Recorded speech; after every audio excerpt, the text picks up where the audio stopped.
Hello everyone and welcome back to Rosegal Sandbox. Now today is a big day because today is the day we finally add in the viaduct that we have all been waiting so long for. So if you didn't see on our last episode, we managed to make this entire valley over here and I am very happy with how it turned out. So yes, I know you guys have been waiting and today is finally the time we get going with this viaduct. So without further ado, let's get started. The way I'm going to approach building this viaduct is I'm going to build one small section and then hopefully we can copy that along and rotate it round and we should make something quite nice. This is the ballast from the bottom of the track and I'm going to keep it this height and I'm going to work on that one section just out here. First things first, I'm just going to scale this to a more appropriate size and I think that is appropriate for one portion of the viaduct. So with the ballast in place, I'm going to bring down a bottom section and this is going to be for the brick base. And of course we're going to go with a nice dark brick color. Now I'm going to bring up the sides of the bridge, but I'm not going to have this as the full edge because I want to have some other sort of detailing on top. And I'm going to do that by having some larger sections of the bridge. And I'm then going to fill in the backs with a section of the wall that is a little bit more set back.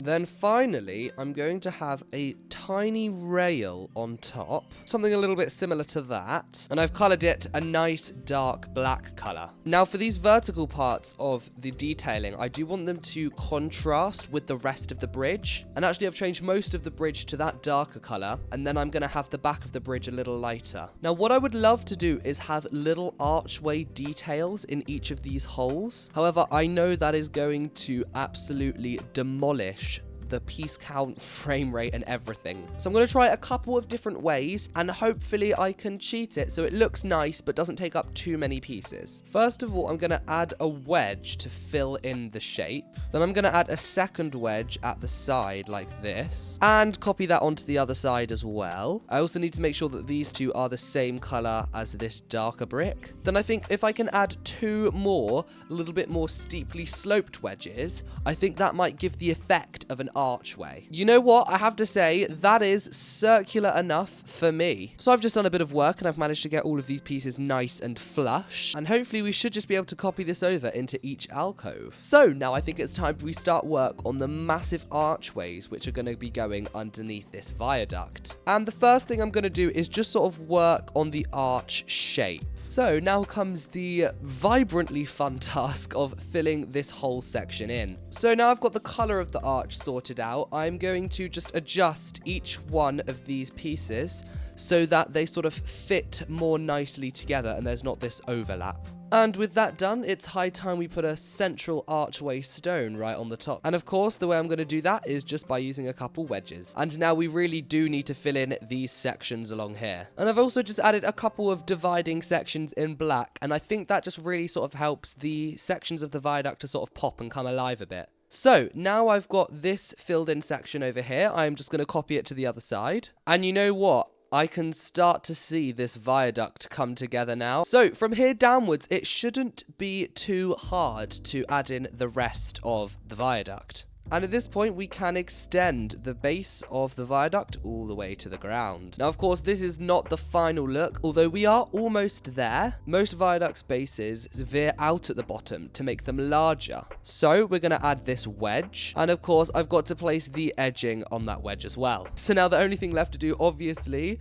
is make sure that this is one complete section. Because I think it looks so nice, I'm actually going to leave this section open. However, I do obviously need to add in a second archway in here. So there's the inner arch, and now I'm just going to add on a second outer one, which will be in the color of this sort of lighter yellow brick. And there we go. That is something I am happy with. So now I'm just going to take this and copy it onto the other side. And now that's done, there is one final thing that I need to do before we can call this finished. And that is, of course, that each one of these pillars needs a foot. And now that is one singular piece of the viaduct absolutely complete. Now it is time for the very fun bit, which is filling in this entire expanse. So not only am I going to try and copy this piece of viaduct, I also want to try and turn it. First things first, we need to align the bridge with the ballast, and I think that is pretty perfect. So now I've worked out how far it is between each piece. It's 22.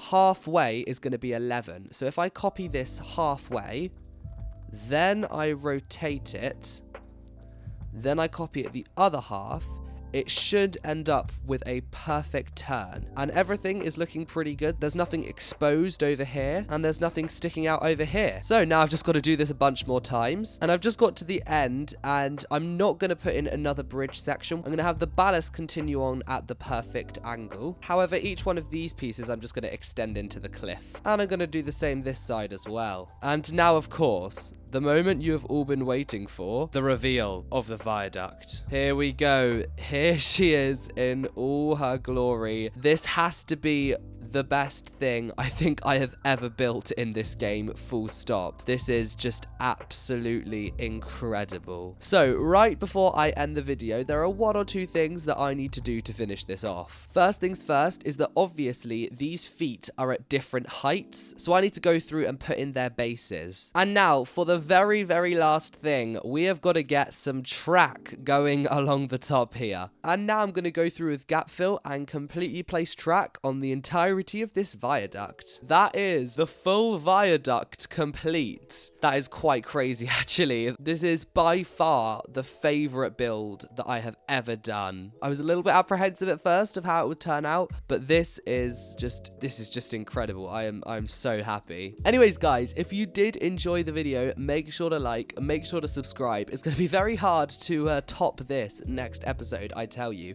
but I will certainly try my best. So yeah, if you guys make sure to like the video, make sure to subscribe, and I will see you guys next week. Goodbye.